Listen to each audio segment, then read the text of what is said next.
Families இன்னைக்கு காலையிலே பார்த்தீங்கன்னா பிள்ளைங்களுக்கு வந்து ஃப்ரைட் ரைஸ் வந்து லஞ்சுக்கு செஞ்சு கொடுத்துட்டேன். அப்புறம் வந்து வெள மீன் குழம்பும் நவர மீன் வாங்கி ஃப்ரை பண்ணியிருந்தேன். அப்படி பொரிச்ச மீன் அவ்வளோ அப்படியே இருக்குது. ஏன்னு பார்த்தீங்கன்னா நீங்கள் வீட்டுக்காரங்க இதை ஒரு கல்யாண வீட்டுக்கு போய் சாப்பிட்டுட்டாங்க.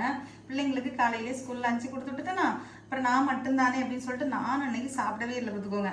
அப்படியே இருந்தது. இப்போ குழந்தைங்க இருக்கிறனால பிள்ளைகள் வந்து சாப்பாடு வேண்டான்ட்டாங்க. சப்பாத்தி தான் கொடுக்க போகிறேன். அப்போ இந்த டைம் வந்து இந்த மீனை காலி பண்ணணும் பார்த்தீங்களா, அதனால நாங்கள் சும்மாவே பிச்சு சாப்பிடலாம் அப்படின்னு சொல்லிட்டு பிள்ளைகள்கிட்ட கேட்டேன்னா அவங்களும் சரி சாப்பிடுவோன்ட்டாங்க. அதனால எடுத்து வச்சுருக்கேன்.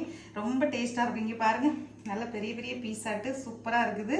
இப்போ நானும் என் பிள்ளைங்களும் சேர்ந்து இதை சாப்பிட போகிறோம். சரி இருக்கு அப்படி வீடியோக்காகலாம் சொல்லக்கூடாது.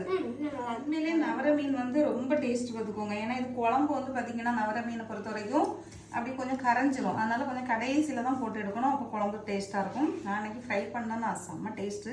உட்காந்து சாப்பிட்றாரு. சரியா?